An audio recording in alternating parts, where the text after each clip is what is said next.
Hey, hey. Hey, girl, hey. Hey, guys, hey. I do have some guys who watch too. And hello to you guys. Hey, everyone out there. Happy Friday to you. There's Serbs. He's on the bone or he's looking for one. Did you find you a good one, Bubby? How are you guys tonight? Happy Friday. Welcome, everyone. I know there's been a little bit of guessing about this one tonight. I don't know. Maybe I threw y'all with that little thumbnail I did. Annie, hello to you. Little Rosie Rindlert is here. The night owl. Hey Adele. Nisi. Hey. Yeah, they're trying to guess what this one was about, I think. Chelsea's here. Hey Chels. Yes, happy Friday, Maureen. Hello, Lorna. Holly's here. Hey, good to see you, Holly. That is Crochet Life and Randomness. She is, are you still down under? TJ, woo! A rare visit. Hey, TJ. Catbird is here. Hey, Cat. Suzanne, everybody's coming in. Look at y'all coming in. Y'all are ready for Friday night crime. I said that kind of weird. Frozen's here.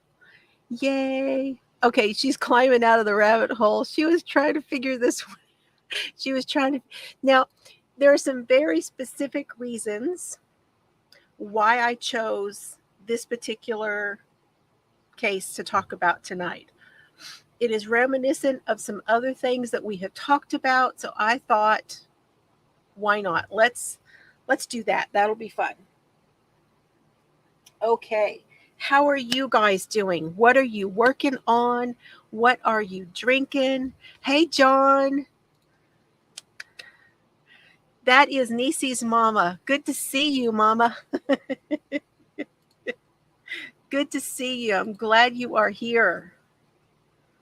I see that John Bailey, and I don't know, do you get this often? But hello, John Bailey. Well, hello. I don't know why that song comes into mind, and it's not. It's Hello Dolly, but that it reminds me of that.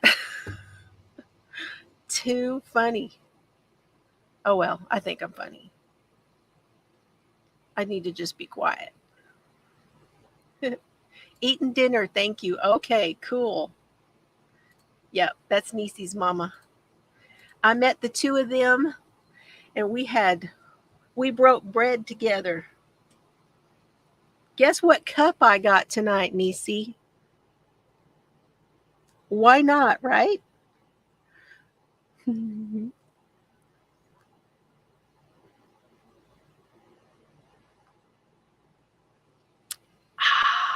Good stuff. I hadn't had coffee since this morning. And y'all I went all day. It was time.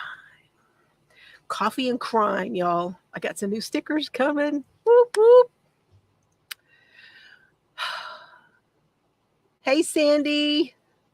So glad you are here, my friend. Woo. So glad you are here. You made it in. I know that Joan said she would be lurking, and then somebody else said they might be lurking. I know that Gracie was out of town for a bit. She's going to watch it back. So, hi, Gracie, if you're watching. All of you that are watching and lurking, I love y'all too. So glad you are here. Anybody who watches the replay, I know I sound like a broken. I sound like I can't talk. I sound like a broken record, but I'm glad. I'm just really glad. More testing today. Okay, Sandy.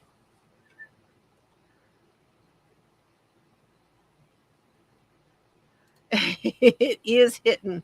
It's hitting well with the soul tonight. That is for sure. Maureen's doing Diet Coke and working on that easy breezy shawl. Purple iguana tutorial by you are hitting some of them fiber spiders, and they are looking really cool. If you did not know, Maureen is our top commenter, top contributor. She has put in the most content in our Facebook group. So go over and check out some of her goodies. She has had some beautiful things. We are thinking about you, Sandy. We really are. You and Tammy. Tammy's not been in for a while, but we're thinking about you too, Tammy. Still working on the blanket. I actually have not done any more on this blanket because I've been working on some little sweaters that I've been trying to get done. So anyway, are y'all ready to get started? We're almost 7 minutes in and I haven't even said a word about what we're talking about. So tonight we're on our way to Lancaster, Pennsylvania. This is in the heart of Amish country. You know, and it's funny because not far from there, y'all know, anybody know where I'm going to say? You never know what I'm going to say. Anyway, there's another town. Oh, am I jumping?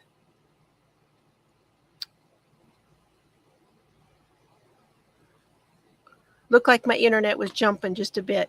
Anyway, not far from Intercourse. Yeah. Y'all didn't know I was going to say that. But anyway, hi, Maribel. Hey, there's Miss Denny. Benny is here. Glad you're here, Denny.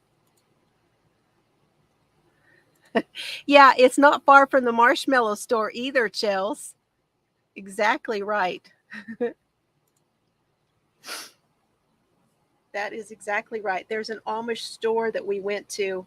We went through Lancaster when the girls were younger, and they had the marshmallows that are in the Lucky Charms in these big bags, and we were in seventh heaven.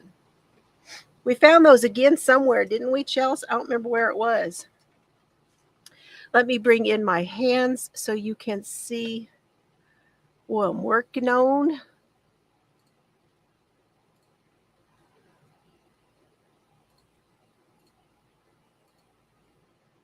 There we go. Oh, Rosie's working on diamond painting and drinking Pepsi. That sounds like a good time, Rosie. I need to get back on my diamond painting too. We might be doing that at some point on here in a live. Just saying, y'all stay tuned for that. This is the story. This is the case. I hate to call them stories, but this is a case. And I'm going to talk for a bit. If y'all aren't aware, I say hello to everybody and then I talk for a bit, but I will come back. So if I don't see your question or you have a comment that you want me to see, you may have to repost it later. Okay. But go ahead and talk in the chat about things. It is absolutely okay to keep on talking in there. So this is about Christy Mirak. She is 25 and she is a 6th grade teacher. When she goes missing. She goes missing on a school day about 4 days before Christmas in 1992 in Lancaster, Pennsylvania.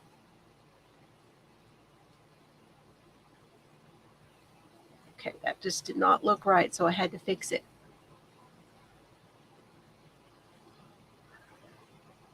Thank you, Danny.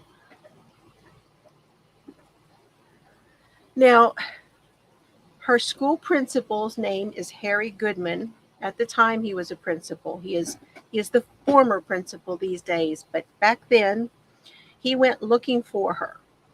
He started to call her because she was never late. This is someone who was never, ever, ever late. And something was definitely wrong because school had started and she was not there. She wasn't there. Something's not right.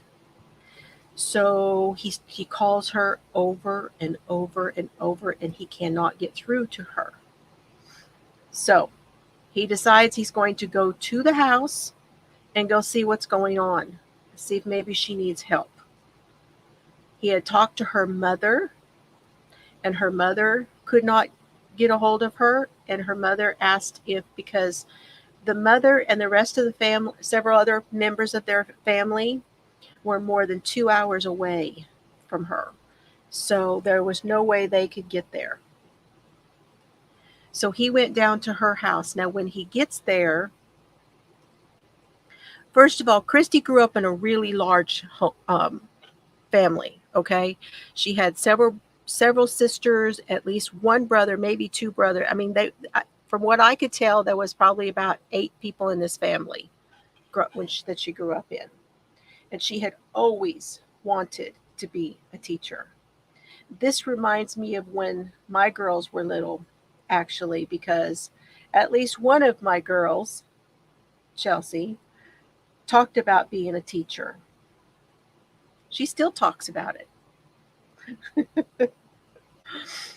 And Christy would go into the garage and she would set up chalkboards and pencils and things with little books and all kinds of stuff. And she would hold school in the garage with her siblings. Had a little teaching session out in the garage. And so she had always wanted to be a teacher.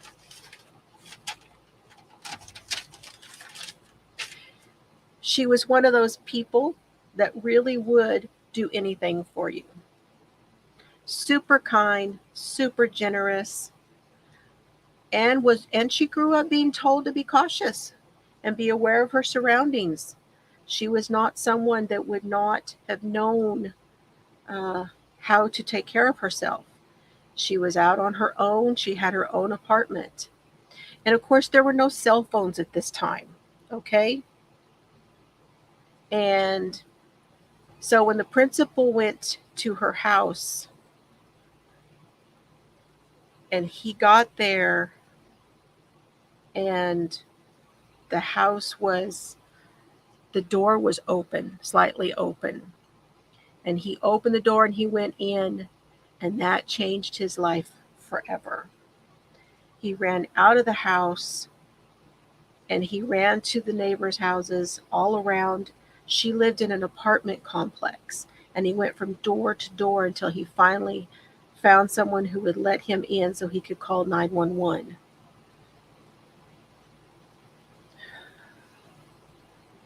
When the paramedics and the police officers and everyone gets there, they find her laying on the living room floor. Her face was severely injured. She appeared to have been strangled. She was undressed from the waist down, except she still had her socks on. And the remaining clothes that she had were pushed up onto her chest so that her chest was exposed. There had definitely been a struggle that looked like, to the investigators, it looked like it had started at the door and had gone all the way into the living room. There was stuff everywhere. There were scuff marks on her linoleum floor. There was marks on the wall at the door, and they could tell that there had definitely been, she put up a fight. Detectives took a large piece of carpet and they cut it out and sent that to the lab because it had bodily fluids on it.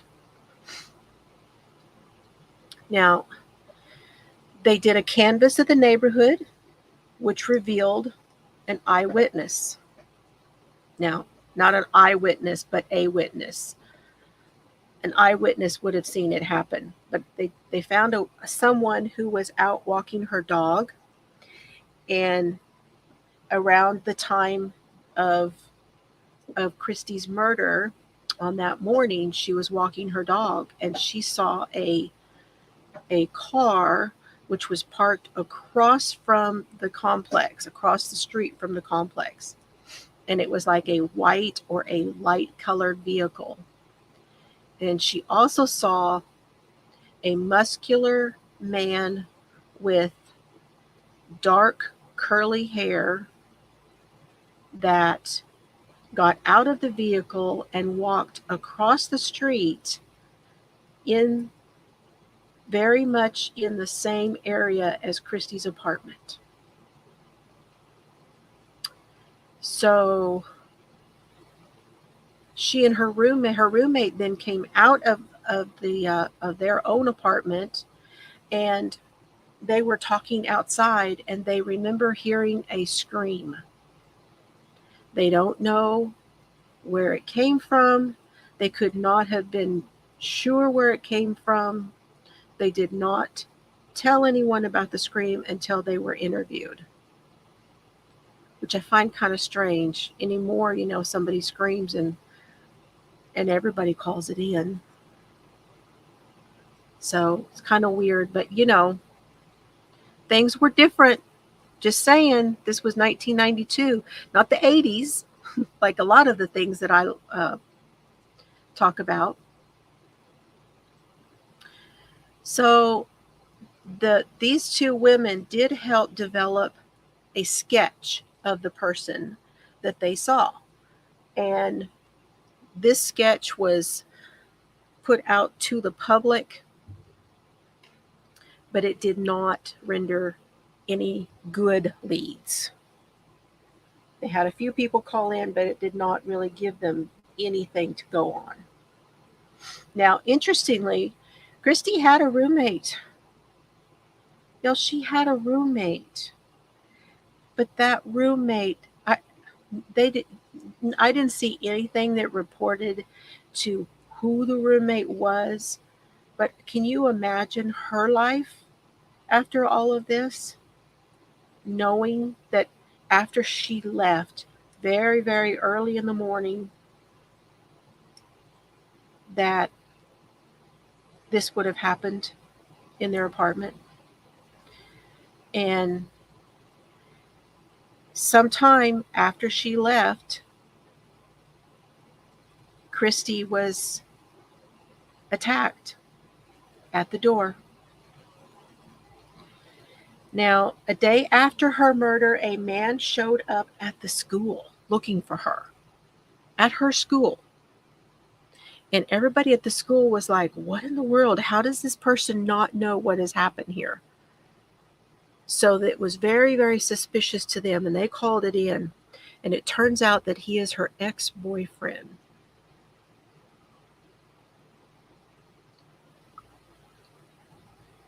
His name is Dagger. Of all names, Dagger. And they take him down and they interrogate him. Hey, Bree. Hello, everyone coming in. If I missed you, hello. Hello, Patricia. Anybody else I missed?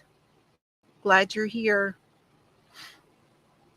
So they take this boyfriend down and they interrogate him. Now, this man was 20 years older than her and married. Now, one of her friends knew that she was dating him, knew that he was married, knew he was much older. However, she also said, well, she just told her, be careful.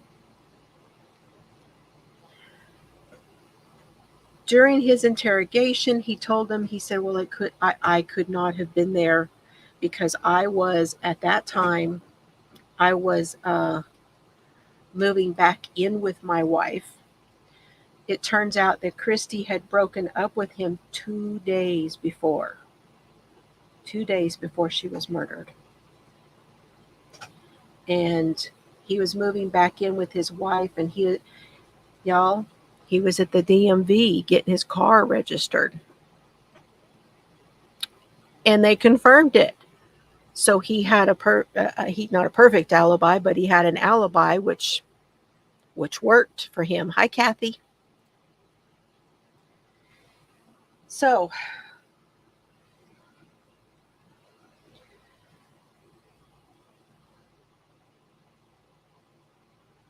Now this leaves them with what? They're trying to decide where to go from here. Who do they're still interviewing people. They have sent they've sent stuff off to the lab. Um, what do we do? Well, with no other suspects, they decided to talk to the principal. They said, well, what were you doing? You were the last one at the scene when we were called. What were you doing? And he was pretty funny because he looked at them and he said, how dare you? How dare you do that to her memory? How dare you do that to me? And he was not very happy about having been interrogated, and he had a really, really hard time. This is something that caused him so much grief and so much. He had literally more than 5 years of therapy because of this whole thing, after what he saw in that apartment after he found her.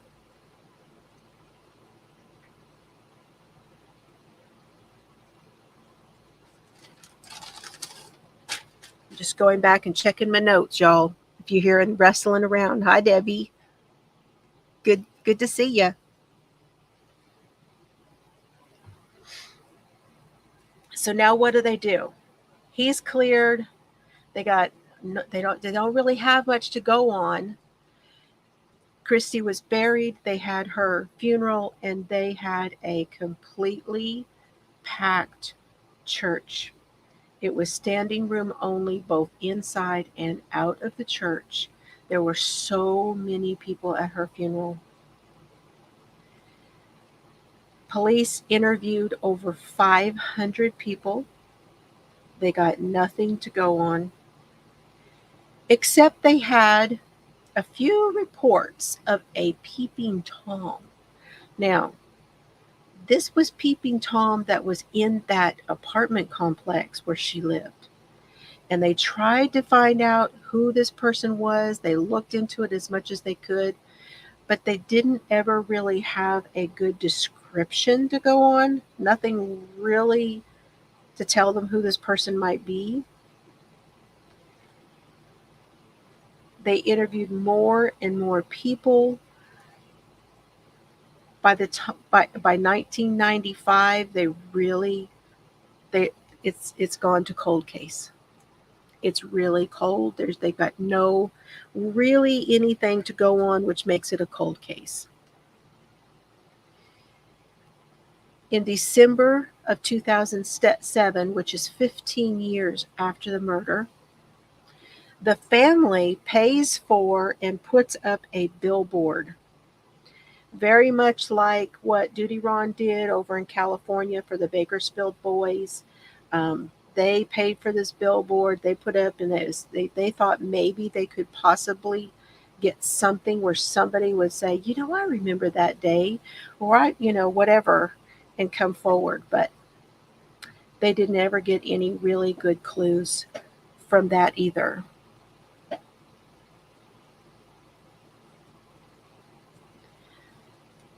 Now,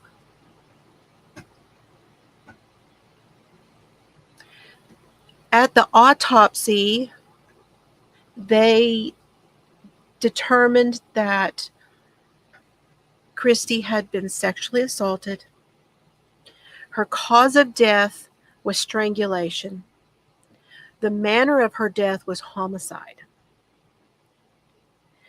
They took several swabs and other pieces of evidence that they collected, and they built a profile, and they put that into CODIS. Well, CODIS at the time, this is 1992. Well, CODIS was just getting started, really. They only had previously convicted offenders in there, and that was only 12 states in CODIS. So they did not get a hit from that.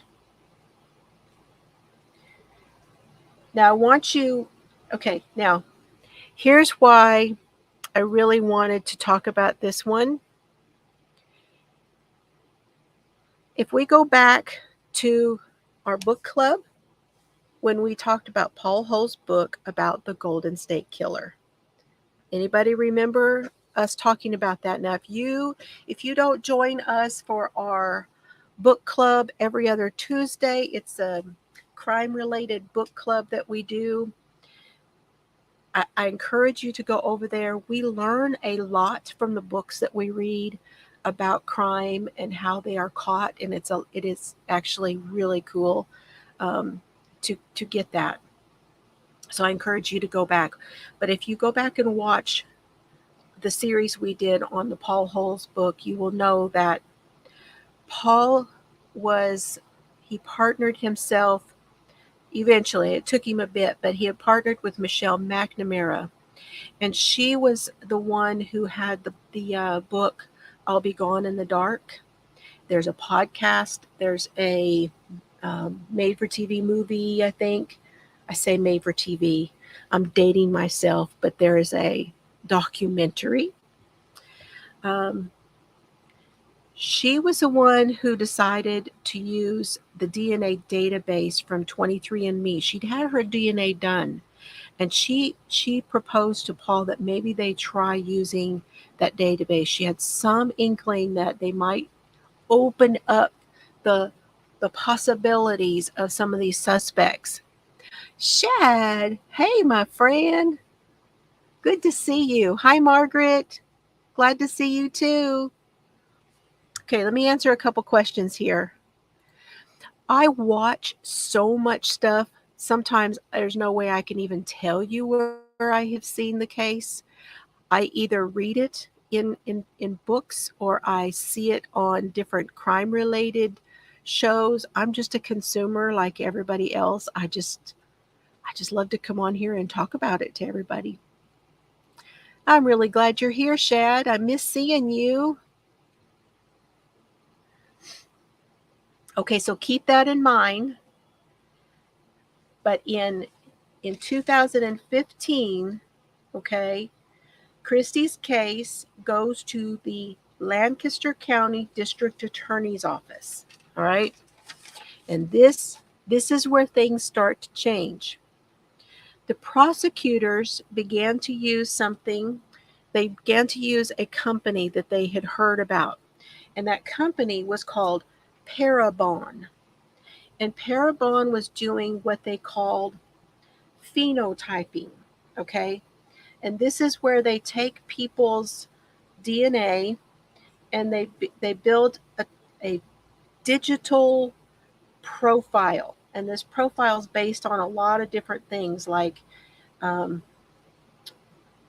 the DNA tells them skin color would be, what it would tell them that a hair color and an eye color and different things like that based on the DNA. And then they build on that and they try to come up with a type of an image. And they did this with the DNA that they got from Christie's crime scene. They put that out to the public, but they did not get anything from it. So that was unfortunate because they really thought they were getting somewhere. Now, in 2018 is when the Golden State Killer is caught. Okay? Christie's brother sees the news about the Golden State Killer, and they're talking about this DNA and how they were able to catch him. And he says, wait a minute, maybe we could do that in my sister's case, right? Maybe that would help us. So he contacts the prosecutor's office and he says, what about this? Do you guys know about this? The prosecutors contact Parabon. who had done the phenotyping, and Parabon was now offering this technology. And so they enter in this DNA, they upload it in to this database on Parabon, they upload it into their program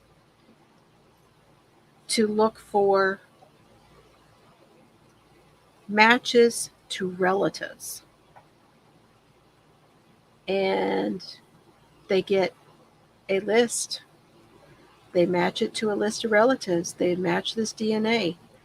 And they match it to this family in Lancaster.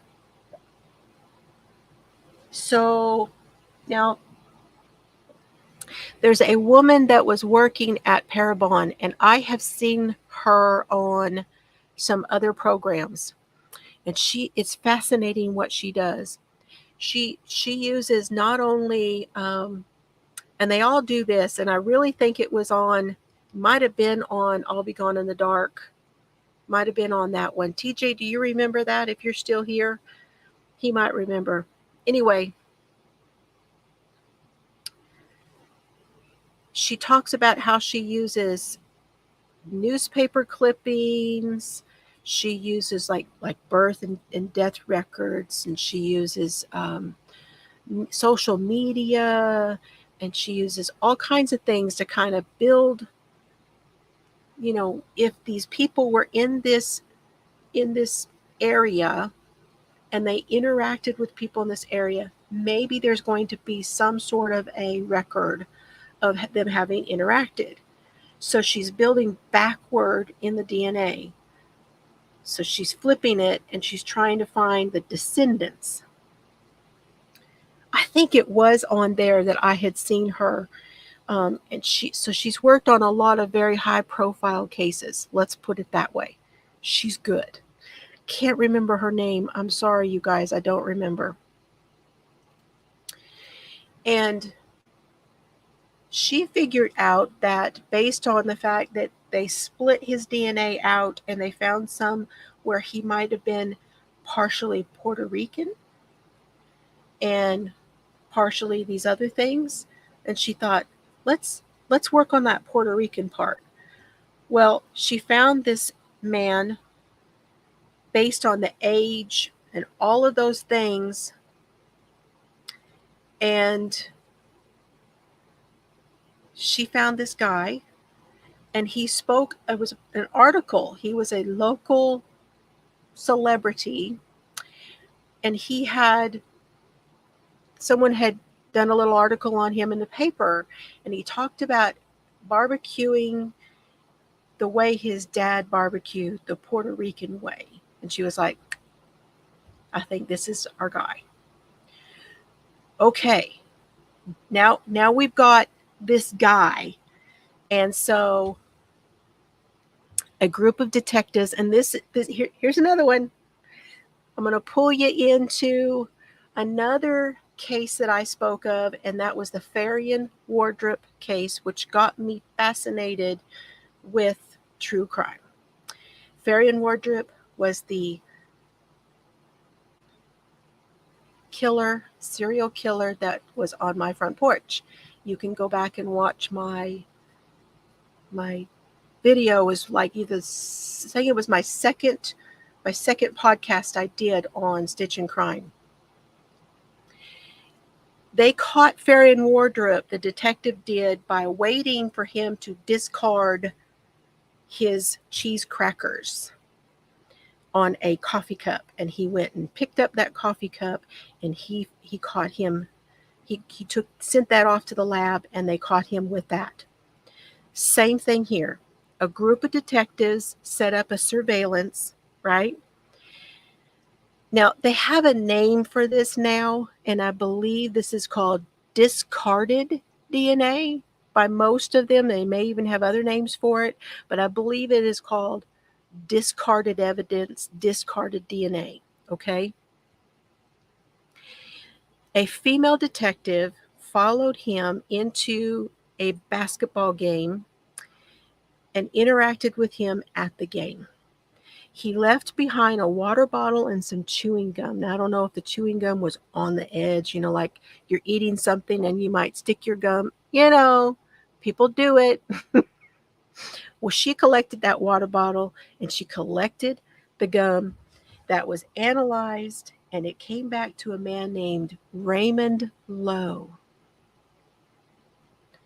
a man who had lived there his whole life. He was there during this whole time when they were looking for him. He saw the family in pain on TV, pleading for someone to help them. He saw all of this. He was a DJ. He went by the name of DJ Freeze.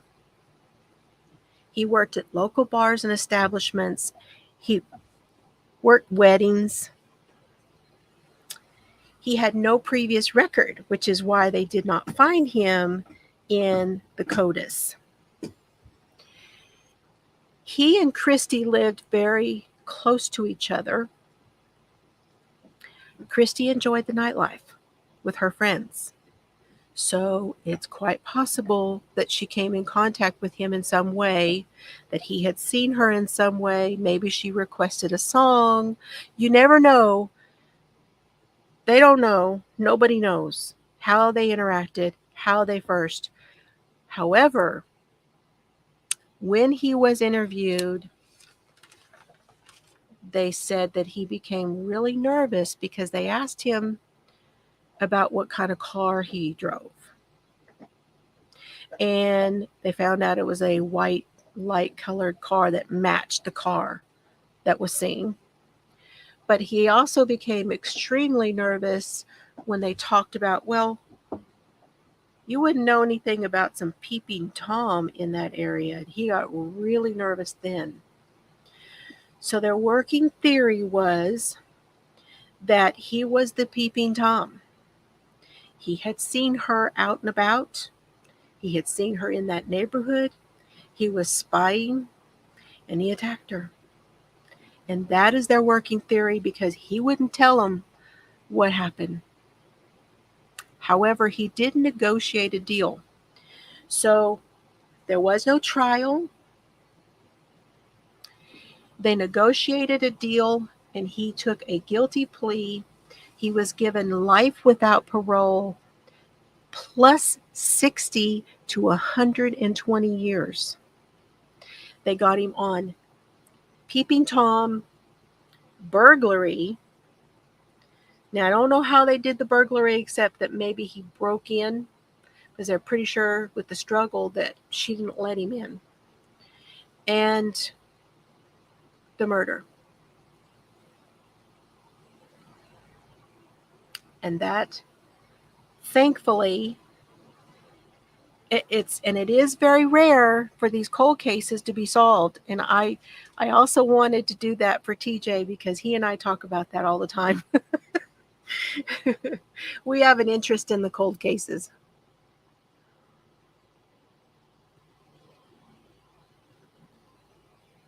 Gee, you guys, I did that really fast. Now we can talk about other stuff if you want to. I guess because I got right into it. Okay.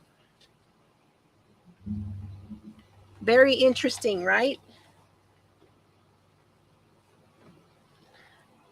They got him in the end, and that is what I like. I like to know that these very sad things come to an end where they finally catch somebody and someone is put away for it. I just love that. Maribel, you know me? How did I talk that fast? Uh-oh. Denny, Shad's talking to you.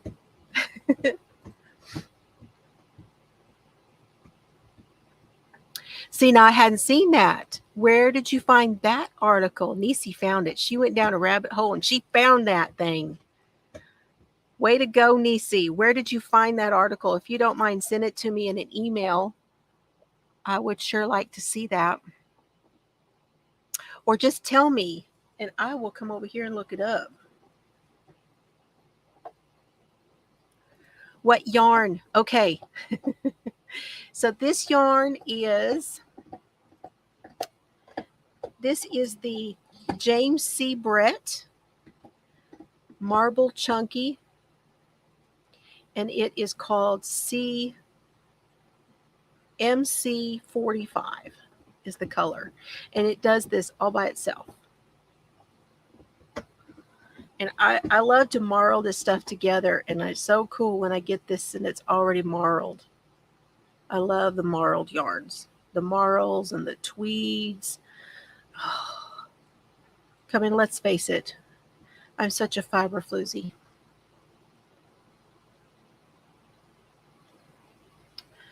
I'm such a fiber floozy, I have to touch all the yarn.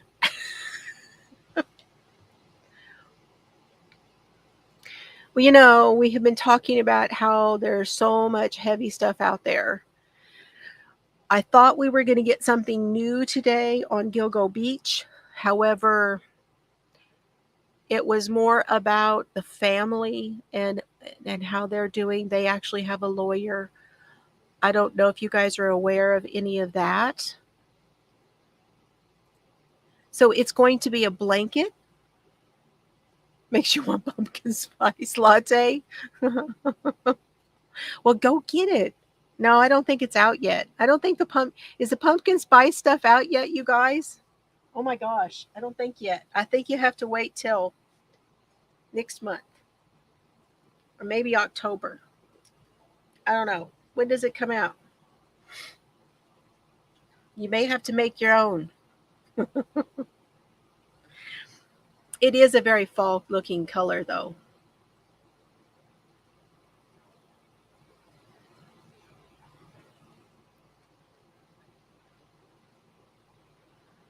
Okay, I sent Nisi away and she's looking. She'll be back. So the lawyers for Rex Huberman, the lawyers for his wife, for Rex's wife and kids, says that they are doing well. Someone set up a GoFundMe, and the person who set up the GoFundMe is her father was the Happy Face Killer. Can't remember her name, but her father was the Happy Face Killer, and she set up the GoFundMe because she understood how hard it is on the family. Just like BTK's daughter, Carrie Rawson. The Dinkins trial. Which one is that? Remind me, Annie. Henry. I've also been watching. There's been a trial that has just started of a man, Thomas. Gosh, I can't think of his name, but it's the widower trial. So he's had 6 wives, and 4 of them have wound up dead.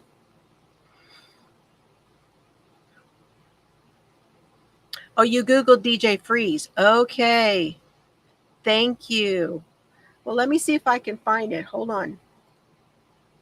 I may be able to find it over here. Let me look real quick because I love to see the updates on stuff. There's always appeals and all that stuff. In 2018, while that sounds like it was a long ways away, it actually isn't when it comes to these trials and stuff. Just like, okay, y'all.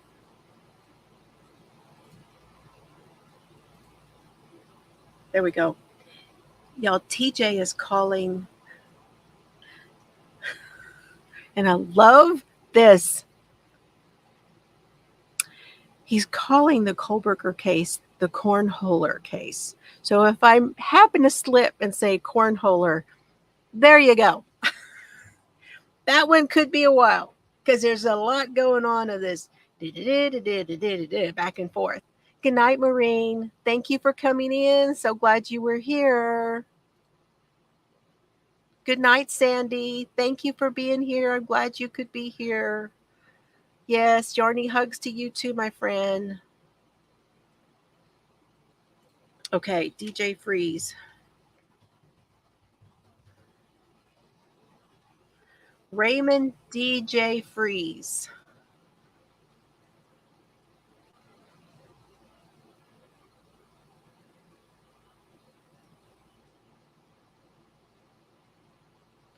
Judge denies DJ Freeze bid for DNA testing in the murder. Yeah, that was April 2020. I don't know how I didn't see this one. All right, you guys want to see what they look like? Let me show you.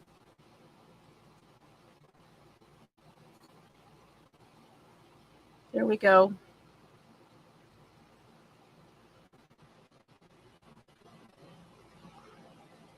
Is this the right one, DC? I may have already found it. DJ Freeze's bid. He denied it. This was April 2022.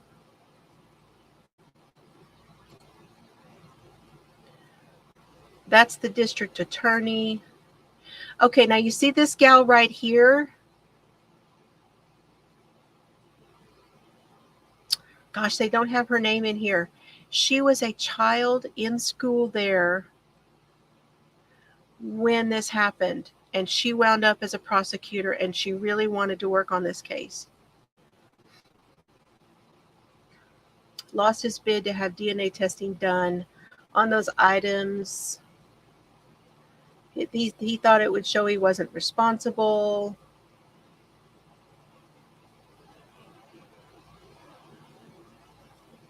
He said they had consensual sex.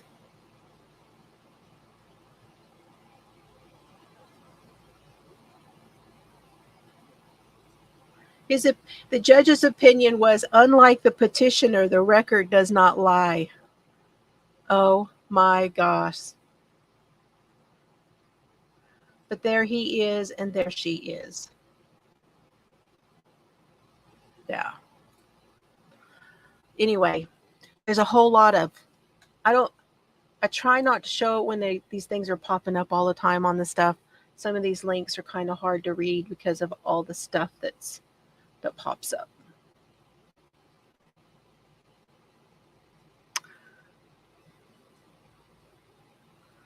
Yeah, trying to withdraw his guilty plea. Well, see, that was a plea deal. Good night, Suzanne. Thank you. Hey, I thought it was too. I liked how we see that a lot of these cases, they're doing kind of some of the same stuff, right? They're using the new technology. We get to see how things changed. And okay, let's play a little game, you guys. How does that sound?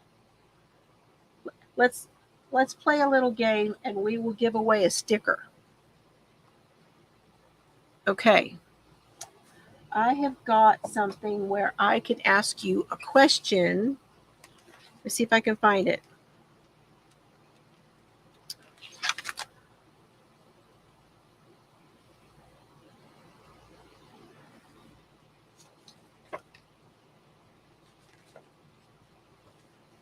Hold on.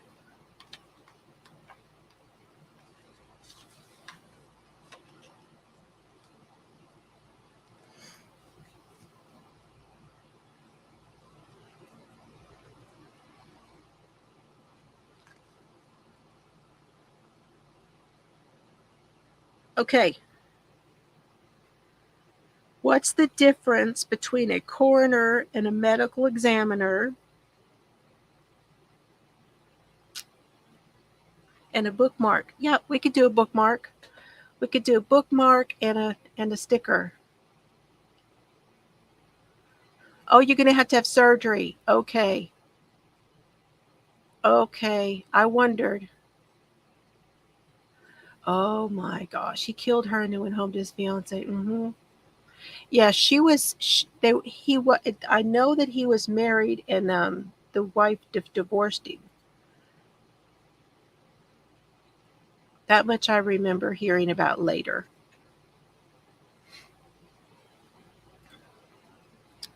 Okay, there's no difference between a coroner and a medical examiner. They're two different terms for the same role. That's A. B. Coroners are elected and may not be physicians. Medical examiners are physicians and appointed to the job. C. Medical examiners can perform exams like blood tests and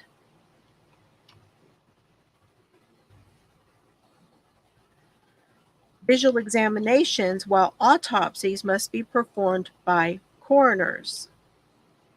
So, A, B, or C, you guys, for your answer. A is no difference. B, coroners are elected. Medical examiners are physicians and appointed. C, medical examiners can only perform exams like blood tests and yada yada, and autopsies are performed by coroners. So that's A, B, and C.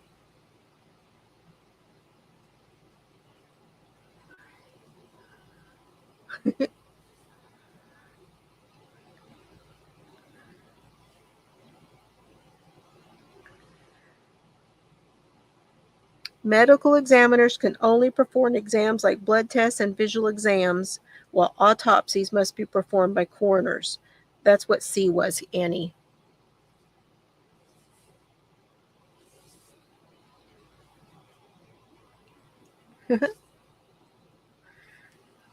Okay, we're going to do this one pretty quick, you guys, for that first one. I'm going to mark the chat, okay? And the answer was B. Coroners are elected and may not be physicians. Medical examiners are physicians appointed to the job. Did you know that coroners don't have to have any training at all? Yeah. Yeah. They don't have to have a degree. They don't have to have anything like that. Yeah. They just get elected into there like the county judge who doesn't have a judge's degree or anything like that either. It's another one that I don't know if you guys knew that. Isn't that wild? Some of these positions, y'all look into it. They don't have to have, and maybe why some of the stuff happens that happens because they don't have to have any real training. Some of them don't need any training at all for stuff. There were 5 B's. Okay. I'm going to do it with the old phone this time. A number between 1 and 5. Number 2. So who was that second B? Number 2.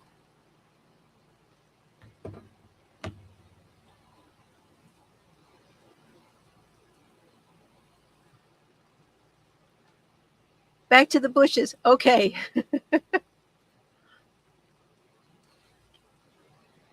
So let me repeat what B was. B is coroners are elected and may not be physicians, and medical examiners are physicians appointed to the job. I know, but they don't. Nisi was B. Yay! Okay, Nisi's going to get a sticker. Chelsea, I love this tool pen. My new tool pen. I know why you like them now. They're the best. Okay, Nisi. Stickers and bookmarks. Whoop, whoop. Congratulations. You learned that during the Idaho case. They were talking about the coroner releasing too much info during her interview. Uh-huh. They are so good, Chels. Man, they flow so nice. I love it. Okay, here's another one. What is the word that, and it's an A, B, and C, okay? What is the word that is used? Now don't comment because I need to read this out. The word that is used by arson investigators to describe a substance that promotes or spreads a fire. Is it A, accelerant, B, combustant, or C, flammable?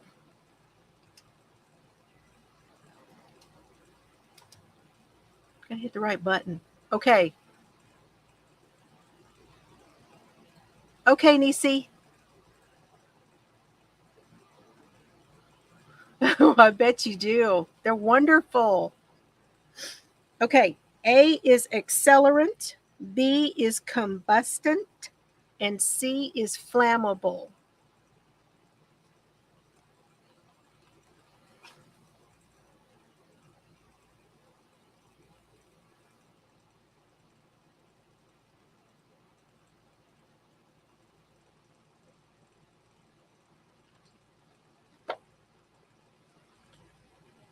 Ooh, go, guys, go. This is fun, huh?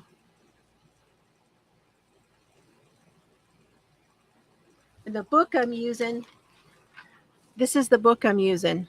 I got this at Barnes and Noble, I think.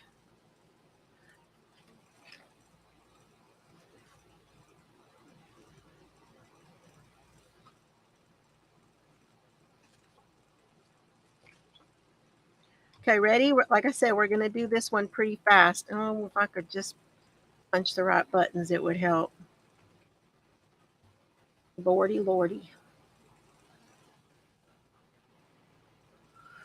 Y'all are on it because it's accelerant. Accelerant is the correct answer, and I think everybody said that. Look at you guys. I think everybody said it.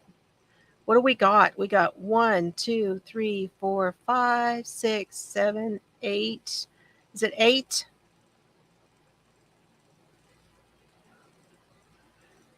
I think that's right.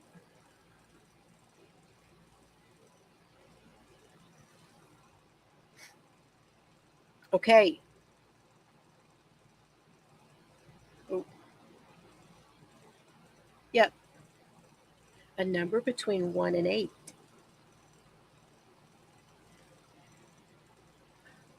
Sorry, I got to look first.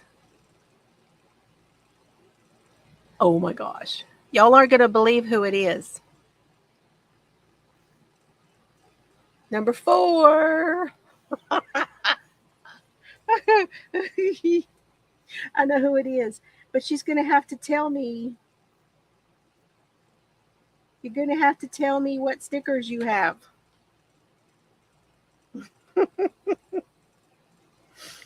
Oh my gosh. You were so close, TJ. Number 4, I think it's Annie, right? It is. Great minds think alike. Yeah, you guys all know this stuff. Okay, now we're going to do another one. One more, and that's it. Okay, a forensic dentist. A forensic dentist. I know you guys are going to get this one too.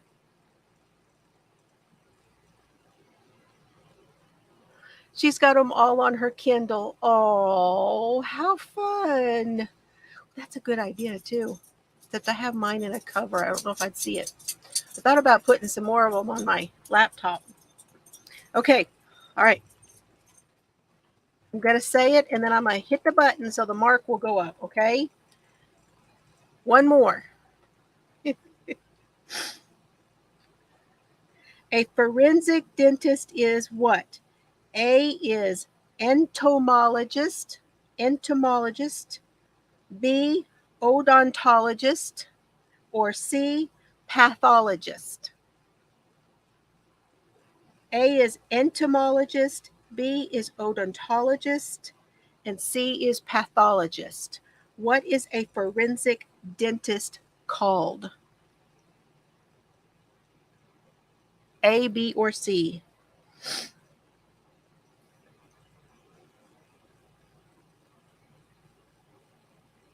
figure most of you guys would know this one too. I'll bet Bree knows. Bree, I bet you know what it is. She works in a dental lab. They be making them chompers, right? Has anybody seen Mama Llama Kayla's new chompers? She looks marvelous. She just looks marvelous. I can't wait for everything to calm down, for her not to be in so much pain. I wish she wouldn't wear them until all of those little bone fragments are out. If that's the one thing I could tell her, that's what I would say. Don't just let all those bone fragments come out. Just give it some time. It'll be all right.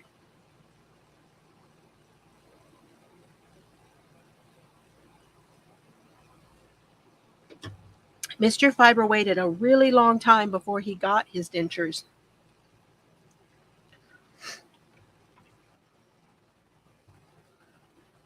Okay, we ready? We're going to do this thing. It's slowed down, so I'm doing it. Okay, we got how many? Are we 1, 2, 3, 4, 5, 6, 7 this time. And B is the correct answer. Odontologist. I know, Bubby. I know what time it is. Just a minute, I'll be done.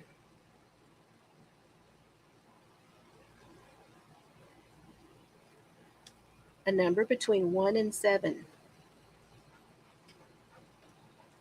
Okay, wait, I gotta go look. Woohoo! We got somebody different. Number 2 again. Number 2, number 2, number 2, number 2. But you'll never be so happy to be number 2, Patricia. Woohoo! That was fun. Okay, I will be. Y'all send me an email if I don't know if I have the right place to send these. Annie, I have yours, but Nisi, you send me your mom's, and then Patricia. I know Duke. Y'all, can y'all see Duke? You know, y'all know what time it is, right? Duke is in on it too now. He's supposed to be the outside guy, but good night, Mom. How come I can't remember your name? I'm seeing John Bailey and I'm losing the name. Oh my gosh. Yes, it is. It's green donut time. Yes, it is. And then that's when Duke gets his little, we call it Duke crack. Because he salivates. It's the one thing he'll salivate for. And it's one of these roll up things and it's got the chicken stuff on it. He is all over that stuff. Y'all, this was fun. This was a great Friday night. I so appreciate you guys being here. Oh my goodness. It was a good night. It was a much lighter night, right? We got to have these light ones every now and then. Not that crime happening to anyone is a good time, but you know, we're just weird that way. Okay, you guys, love y'all. Y'all have a great weekend. I'll see you Sunday, hopefully, where I can show you. I got something I'm almost done with, and I hope I can show it to you on Friday. I'm really hoping. So, y'all take care. Have a great night. Have fun, and I'll see you later, okay? Good night, everybody. Thank you all so much for being here. I love y'all.